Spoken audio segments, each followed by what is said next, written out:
सत्संग बख्शने के लिए। संजय जी जय गुरु जी। अंकल का सत्संग पहले भी सुना है और ये एक प्यास है जो अंकल का जो सत्संग मैंने पहले भी सुना है, ऐसी बहुत संगतों के हम सत्संग सुनते हैं। ये प्यास है गुरु को मिलने की, और ये आज हम भी सब बैठे हैं, ये हमें प्यास ही खींच के लाती है यहाँ पर। ये जैसे जैसे प्यास बढ़ती है, ये समझ लीजिए कि उनकी कृपा शुरू हो चुकी। जैसे जैसे हमारे अंदर ये प्यास बढ़ती है, ये इशारा करती है कि उनकी कृपा शुरू हो चुकी है, कि वो अब हमें देख रहे हैं।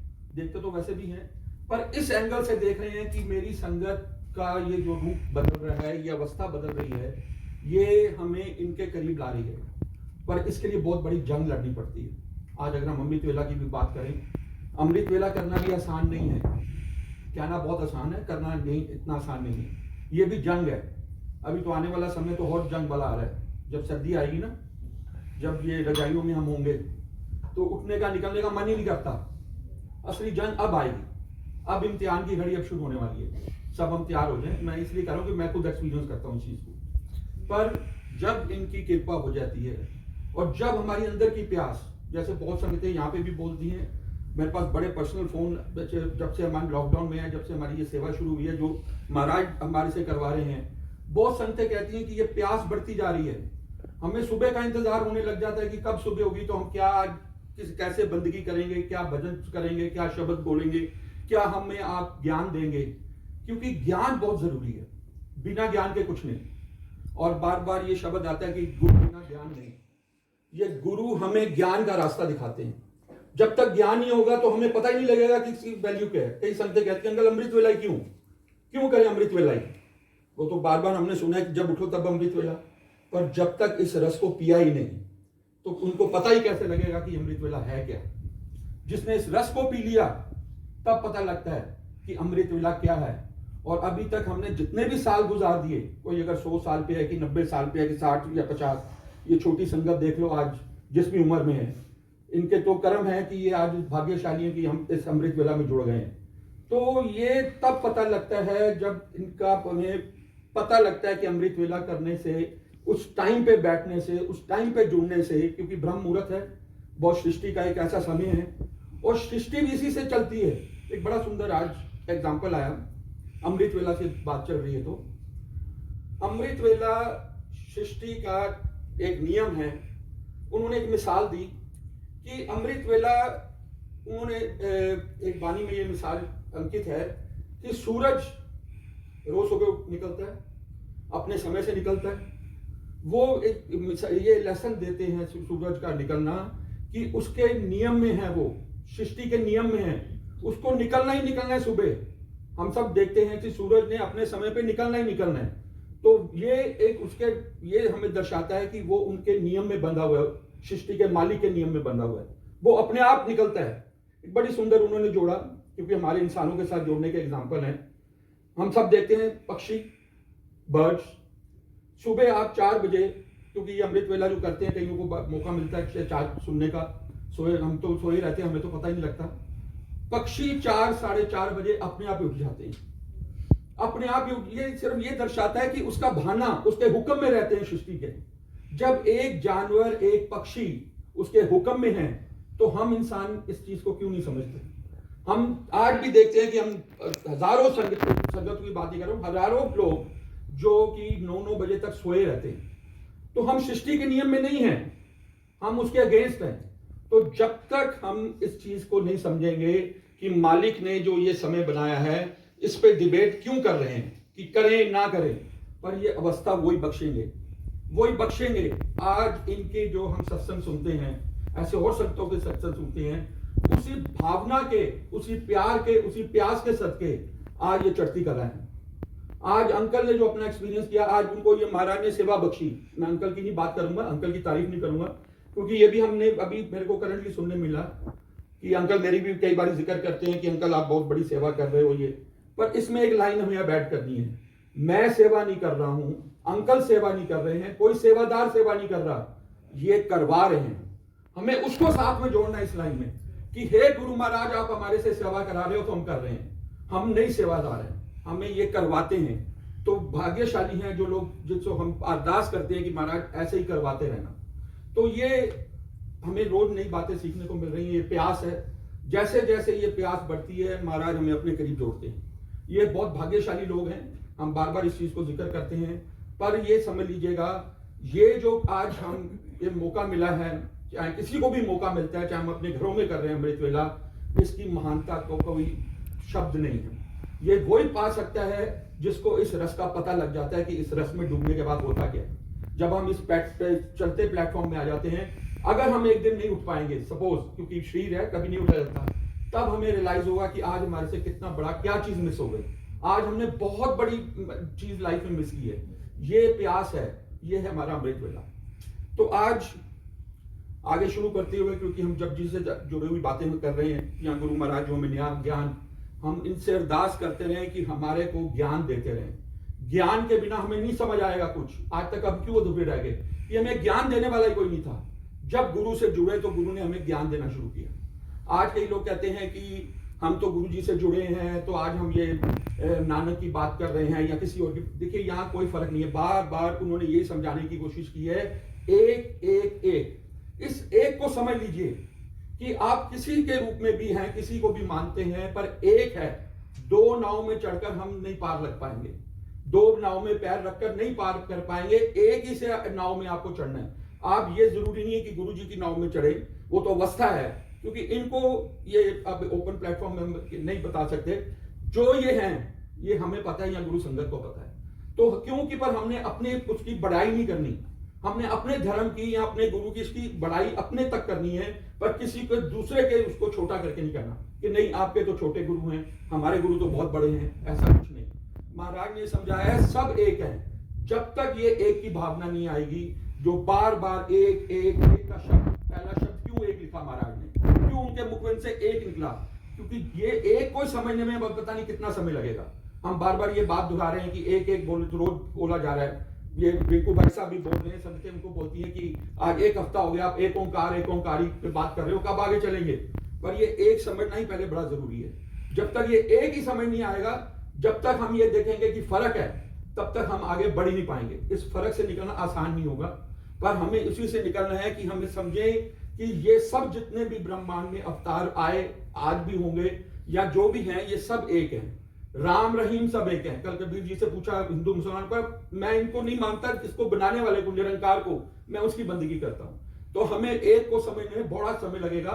ये तो चंद दिन हमें मिले हैं, 40 दिन में हम कितना समझ पाएंगे या आगे इसकी कितनी प्रैक्टिस कर पाएंगे, ये तो उनकी कृपा हो और हमें समझा दे।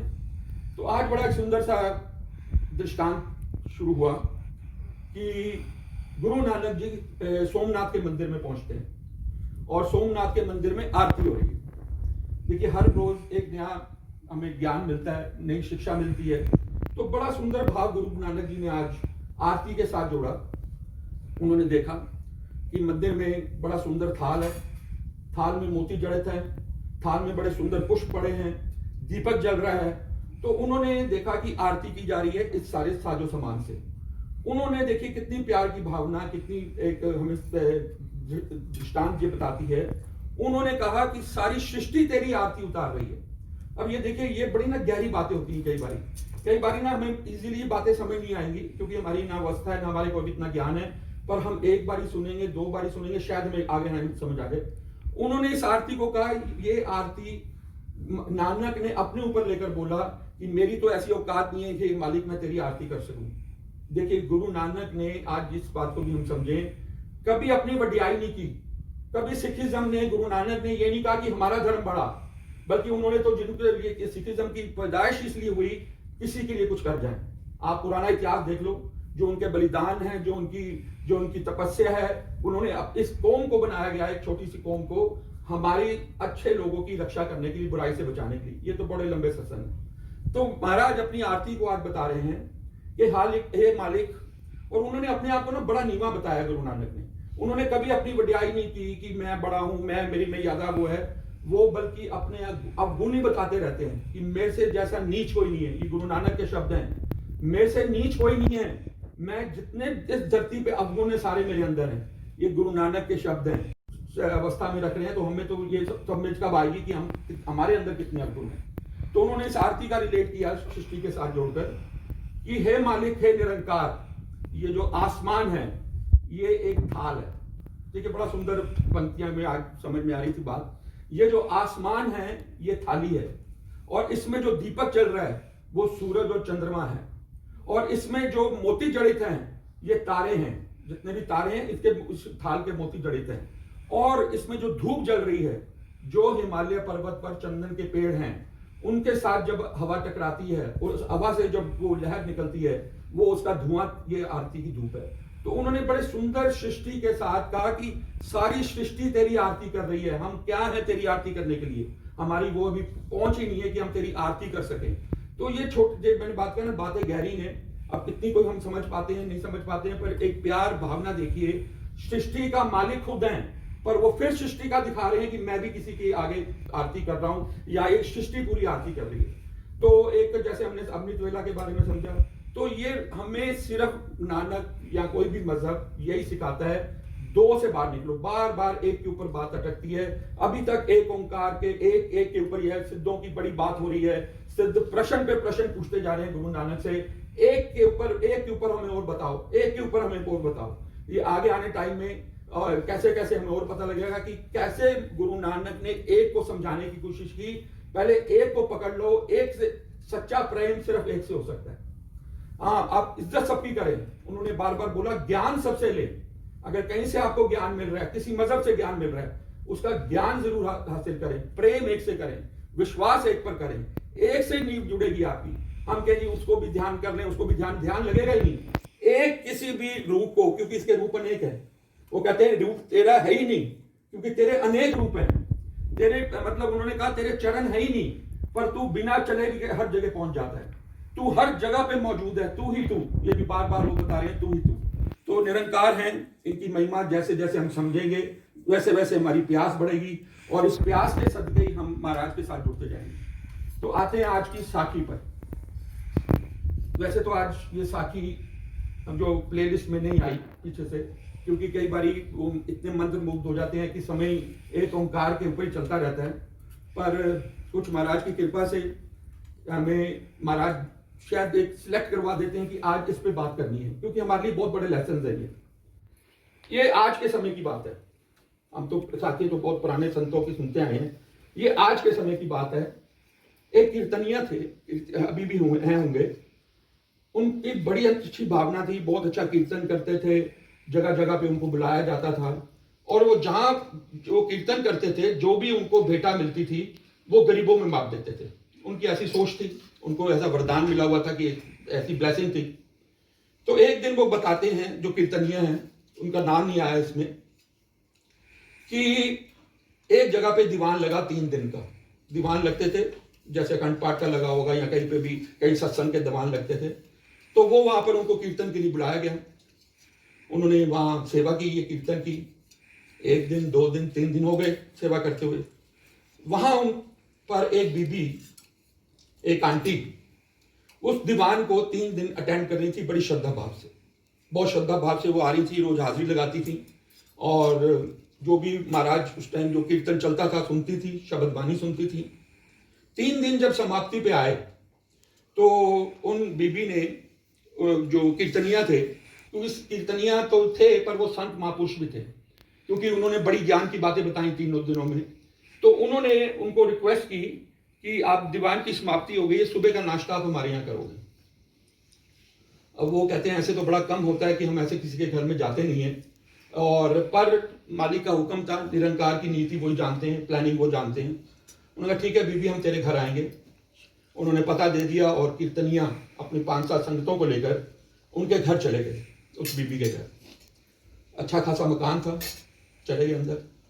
आंटी ने, जो बीबी थी, बड़ी भावना से उन्होंने अपने घर में जो भी छोटा मोटा पूजा पाठ जो भी किया हुआ, और जब उसकी समाप्ति हो गई तो 1-2 घंटे का शब्द कीर्तन हुआ होगा, जो भी हुआ होगा। तो जब समाप्ति हो गई तो जो कीर्तनिया थे उन्होंने आंटी से सवाल किया कि आपके अंकल नजर, घर में परिवार के कोई लोग नजर नहीं आ रहे हैं। वो कहती है क्या आप अकेले रहते हो? कहती नहीं, मेरे अंकल हैं, वो अपने कमरे में हैं, आइए मैं आपको मिला देती हूँ, और वो भी आपसे मिलना चाह रहे हैं। मैंने कहा ठीक है, चले गए कमरे में। उन्होंने वहाँ जाके जयकारा लगाया और जो बैठे थे, जो उन्होंने देखा कि एक अंकल जो हैं वो अपनी एक कुर्सी पे बैठे हैं और उन्होंने भी जयकारा लगाया पर वो खड़े नहीं हुए। तो उनका कोई बात नहीं। और फिर उन्होंने कहा कि थोड़ा सा उन्होंने कीर्तनीय नियम के बारे में पूछा कि आपके कैसे, पूछने की कोशिश की। या आंटी ने बताया कि मैंने आपको आज इसलिए बुलाया है। फिर उन्होंने पहले क्या किया कि वो जब उन्होंने पूछा कि आप क्या बात है, आप खड़े नहीं हो पा रहे यहाँ, तो आंटी ने उसकी चादर हटा दी जो उनकी टांगों पे डली हुई थी। जब हटा दी तो वो कीर्तनीय कहते हैं, उनके साथ जो 6-7 और संगतें भी थी, कि हमारी तो आंखें फट गई, हमारे तो होश उड़ गए देखकर। उस अंकल की टांगों में एक एक इतने इंच के होल थे, एक एक इंच के बाद होल थे, और उसमें से खून और जो हम कहते हैं, क्या कहते हैं वो, मवाद, वो टपक रहा था। और अंकल कुर्सी पे बैठे थे और उनका जब उन्होंने कहा कि हमारे तो रोंगटे खड़े होकर, बड़ी बड़ी बीमारियां हमने देखी हैं, सुना भी है बीमारियों के बारे में, पर आज ये प्रत्यक्ष देखना कि एक इंसान की ये हालत, कौन से उसके कर्म होंगे जो उस हालत में है। खैर जी, थोड़ी देर उन्होंने संभाला अपने आप को। उन्होंने पूछा, आंटी ये क्या है, क्या ऐसे हो गया, कब से हो गया, इसका कोई इलाज नहीं है? उन्होंने कहा कि मैं क्या बताऊं आपको, कितने साल हो गए हैं, कोई दुनिया का डॉक्टर, पैसे की कमी नहीं है, अभी भी हजारों रुपए खर्च हो रहे हैं, रोज 500-500 रुपए की एक गोली आती है जिनको 3 पर देनी पड़ती है, और पर इसका डॉक्टरों ने जवाब दे दिया कोई इलाज नहीं है। और इनको ऐसे ऐसे इंजेक्शन लगते हैं, पेन किलर, जो हाथियों को लगते हैं। इतनी पावरफुल इंजेक्शन लगता है जो हाथी को लगता है जब उसको ऐसे दिया जाता है पेन के लिए। तो जो वो अवस्था देखी तो अंदर से बड़े हैरान भी हुए। फिर आंटी ने कहा, मैंने आपको बुलाया किस लिए? अब आते हैं असली बात पर कि मैंने आपको क्यों बुलाया। उन्होंने कहा, हाँ जी आंटी हुक्म करिए। उन्होंने कहा कि अब आप इनका इलाज आप करोगे, इनको ठीक आप करोगे, आपकी बानी ठीक करेगी। उन्होंने कहा कि मेरी ना कोई ऐसी अवस्था, ना मैं कोई ऐसी हस्ती हूं कि डॉक्टर ठीक नहीं कर पा रहे हैं तो मैं क्या ठीक करूंगा अंकल को। उन्होंने कहा, नहीं, आप 3 दिन से अपने दीवान में ये बार बार ये बानी की व्याख्या कर रहे हो कि बानी कितनी ताकत है, बानी ये कर सकती है, बानी वो कर सकती है। तो मैं 3 दिन से आपको सुन रही हूं, जब आप बार बार बानी कितनी बखान कर रहे हो, बानी ये है, बानी वो है, बानी पढ़ा करिए, बानी करा करिए। आज मुझे अब आप ही ने इसको ठीक करना है और आपके गुरु ने ठीक करना है, जिसकी आप 3 दिन से मेरे को बड़ाई करते आ रहे हो। जो ग्रंथ साहब की बात कर रहे हो, जो गुरु की बात कर रहे हो, जो बानी के अंदर ताकत मैं 3 दिन से सुन रही हूं आपको। अब मेरे को आप अपना वो दिखाइए बानी की ताकत और मेरे अंकल को ठीक करिए। अब वो बड़े हैरान कि मैं कहाँ, महाराज ने भेज दिया, मेरी कोई कैसे ठीक करूं, डॉक्टर ठीक नहीं कर पा रहे हैं, इतनी अवस्था है, छोटी छोटी बीमारी तो चलो मैं समझा लूंगा। तो फिर उन्होंने अरदास की महाराज के आगे कि अब इस घड़ी में मैं आंटी से क्या बात करूं, कैसे करें इसका, क्योंकि आंटी ने बड़े विश्वास के साथ, अब आपके विश्वास की परीक्षा की घड़ी आ गई है कि अब आंटी को बानी की ताकत बतानी है कि बानी क्या कर सकती है। जो आज हम बार बार कहते हैं कि जब जी साफ करो, ये करिए, वो मंत्र जाप करिए, ये बानी पढ़िए। उन्होंने कहा, आंटी बताओ आपके घर में और कौन कौन है, आपके घर में कोई पूजा पाठ होती है, कोई अमृत वेला होता है? क्योंकि उस टाइम संत तो ये अमृत वेला की भी बात जिक्र करते हैं। उनका बिल्कुल नहीं, ना हम अमृत वेला कर पाते हैं, ना हम कोई पूजा पाठ कर पाते हैं, ना हम कोई सिमरन, हम नास्तिक लोग हैं। अब हर एक ना छोटा छोटा लेसन देती है कि हमारे ये छोटे छोटे कर्म हमारे को किन चीजों से बचाते हैं। तो उन्होंने कहा, हमारा एक बेटा है, हम 3 लोग हैं, पर हम सब नास्तिक हैं, हमें कोई भरोसा नहीं है, पर ये 3 दिन से आपका दीवान सुन लिया और ये दीवान में हमें पता लगा कि बानी की ताकत और ये वो, तो मैं आपको ले आऊंगा अपने घर पे। उन्होंने कहा, ठीक है आंटी। उन्होंने फिर एक प्रश्न किया, दसवंत निकालते हो? देखिए, आज दसवंत पे भी बात आ गई, क्योंकि महाराज से हमें ये बात समझ में आई, अपनी सच्ची कीरत करो। पहली चीज मीन्स सच्ची मेहनत की कमाई, बिना सच्ची कीरत के कोई कल्याण नहीं है, पहले तो ये समझा। उसके बाद सेवा सिमरन करो और फिर वन चको। जो आज लंगर सेवा हम देखते हैं जगह जगहों पे, गुरुद्वारों में, हमारे बड़े मंदिर में, ये महाराज के शुरू किए हुए लंगर हैं, जो आज पिछले हमें सुनने में भी आया कि लंगर की कितनी बढ़ियाई थी। तो लंगर आप अपना दसवंत निकालते हो? आंटी कहती बिल्कुल निकालते हैं। कितना निकालते हो? अब ये प्रश्न क्यों है, क्योंकि महाराज कुछ समझना चाहते होंगे। उन्होंने कहा जी कि ऐसा है, कोई 200 रुपये में एक गुरुद्वारे वाला ले जाता है, 100 रुपये एक गुरुद्वारे वाला ले जाता है, ऐसे कर महीने का ये हमारा दसवंत है। ठीक है, उनका आपका कारोबार क्या है? क्योंकि ना इलाज करने के लिए महाराज कोई ना कोई बैकग्राउंड समझते हैं अपने आप, या हमारे को एक लेसन देने की बात हो रही है। उन्होंने कहा जी, आंटी कहती है हमारी बहुत बड़ी किराने की दुकान है, मार्केट में सबसे बड़ी दुकान है, और 6 बजे हम दुकान खोलते हैं, रात को 12 बजे तक दुकान खोलते हैं, 18 घंटे। और हमारी 6 बजे दुकान खुलने से पहले कस्टमर बाहर खड़ा होता है, लाइनें लगी होती हैं, हमें समझ नहीं आती कि कैसे, मतलब हमें फुर्सत ही नहीं मिलती, हम पैसे संभालते हुए थकते नहीं, इतने कस्टमर है हमारे पास, इतना हमारा काम है। अब अंकल ने दिमाग लगाया, जो कीर्तनिया थे, कि आंटी बता रही हैं इतना बड़ा काम, इतना बड़ा कारोबार, तो उन्होंने सवाल किया कि आपके अड़ोस पड़ोस में कोई किराने की दुकान नहीं है जो सारी जनता आपके पास आती है? कहती दुकानें तो बहुत हैं, पर महाराज की तो उसका क्या, उनको उसका नहीं था, पर बड़ी कृपा है ऊपर वाले की, हमारे पास ही कस्टमर आते हैं। उन्होंने हिसाब लगाया कि जिस हिसाब से आंटी बता रही हैं उस हिसाब से तो 600 रुपये का दसवंत बनता ही नहीं, उस हिसाब से तो फिगर कुछ और होनी चाहिए। पर हम ना अपनी कन्वीनियंस ही बना लेते हैं कि मेरी आज इतनी इनकम है, मैं इतना ही निकालूंगा। तो उन्होंने कहा आंटी, जो आप ये 600 की बात बता रहे हो और आपने जो अपना कारोबार बताया, ये तो इसमें मेल नहीं खा रहा। आंटी का क्या जवाब था? देखिए जी, अगर हम इतना पूरा ही निकाल लेंगे, अगर पूरा ही 10% निकाल लेंगे तो हमारी पूर्ति कैसे पड़ेगी? उन्होंने कहा वाह भाई आंटी वाह, तुम कह रही है पूरी कैसे पड़ेगी, और ये तू हजारों रुपए खर्च कर रही है बीमारी पे, ये क्या पूर्ति नहीं पड़ रही तेरी? ये क्या मतलब? देखिए सोच, हम हजारों रुपए दवाइयों पे खर्च कर देते हैं, डॉक्टरों पे खर्च कर देंगे, रोज के उसको 2000 का खर्चा हो रहा है, पर उसको वो नहीं समझ आ रहा क्योंकि ज्ञान नहीं था। यहां पर पता लगता है ज्ञान की कितनी कमी है, और बिना ज्ञान के हमारे चक्षु जब तक ये कृपा करके नहीं खोलेंगे तब तक हमारे से ये गलतियां होती ही रहेंगी, हमारी सोच वैसी बनी रहेगी। वो आंटी ने कहा जी हमारी पूर्ति कैसे पड़ेगी? उन्होंने अंदर से कहा कि वाह भाई आंटी, जितना तेरा कारोबार, तू 600 रुपए का दसवंत अपने हिसाब से बना के बैठ गई, और ये डॉक्टरों के भर रहे हैं, तेरे को ये नहीं समझ में आ रहा कि तेरे कितने हजारों रुपए जा रहे हैं। तो ये भी हमें महाराज ने समझाया, हर परिवार वाला अपनी कीरत कमाई से दसवंत जरूर निकाला कर। ये उन्होंने एक एग्जाम्पल क्रिएट किया, निकालने को आप 15% दे दें, 50 दे दें, जितनी आपकी श्रद्धा बने, क्योंकि ये एक बहुत बड़ा पुण्य कर्म है, हम इस पे पहले भी जिक्र कर चुके हैं। तो उन्होंने कहा आंटी चलिए अब बर्दाश्त करके महाराज को उन्होंने बोला कि अब गुरु, अब तेरी इज्जत का सवाल आ गया है, और आंटी ने बड़े विश्वास के साथ मुझे यहाँ बुला लिया है। तो उन्होंने कहा आंटी मैं आपको एक काम बताऊंगा, करोगे? उनका महाराज जो भी आप उनको बोला कि आप जो कहोगे मैं करूंगी, मेरे अंकल को ठीक कर दो, आप बानी की शक्ति दिखाओ उनको। उन्होंने कहा एक काम कर, मुश्किल होगा पर तेरे को निभाना होगा। उनका ठीक है। उन्होंने कहा सुबह अमृत वेला करना पड़ेगा। देखिए फिर अमृत वेला आया, सुबह अमृत वेला करना है तेरे को। उन्होंने उनको सारे उनके नेम बताए, थोड़े ज्यादा भी बताए होंगे, उनको समय तो बहुत लंबा बताया गया अमृत वेला करने के लिए, और ये तुझे रेगुलर करना है, वहां पे ये चलिया की बात नहीं आई, तेरे को ये करना है, बस ये करती रहे पर विश्वास के साथ। यहाँ फिर विश्वास भी आएगा, भरोसा भी आएगा कि अब निरंकार मेरे को ये, अगर ये सेवा बख्शी जा रही है अमृत वेले की, अब ये आप ही ने इसको संभालना है। तो उन्होंने कहा बिल्कुल करूंगी जी, क्योंकि हालात ऐसे थे। उनको कीर्तनिया, उनको पूरे उनका नेम समझा गया कि ऐसे आपने उठना है, ऐसे आपने स्नान करना है, और अंकल को भी साथ में बिठाना है।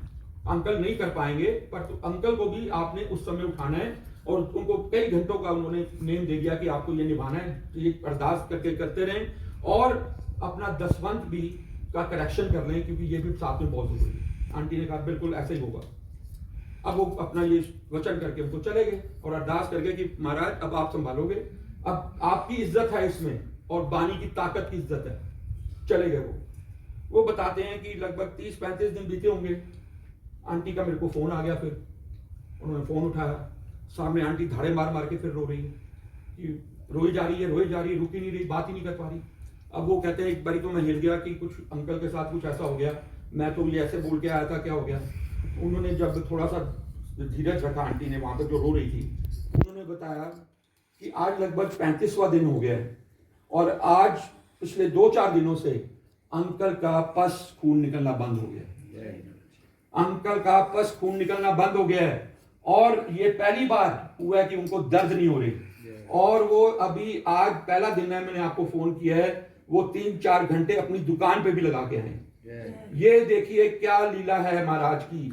सिर्फ 35 दिन हुए, 35 दिन में ये अमृत वेला या शब्द बानी या सिमरन ने अंकल की कितने सालों की दवाई मतलब बीमारी जिसका डॉक्टर जवाब कैसे अंकल को इस हालात पे पहुंचा दिया। अब वो आगे पता लगा कि अंकल बिल्कुल ठीक हो गए, चले गए, बिल्कुल ठीक हो गए।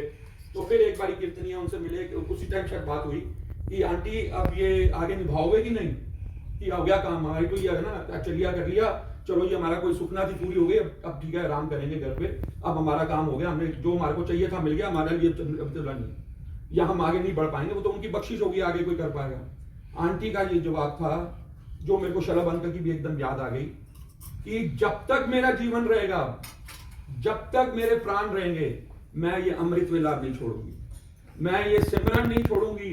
और मुझे बानी की ताकत का पता लग गया कि बानी क्या कर सकती है। तो ये हैं अवस्थाएं, ये है हमारे लिए लेसन। तो हम तो कब समझेंगे, कब जागेंगे, ये हमें खुद ये कृपा करें और हमें जगा दें। तो बहुत शुक्राना है, बहुत बहुत शुक्राना है। जय हिंद।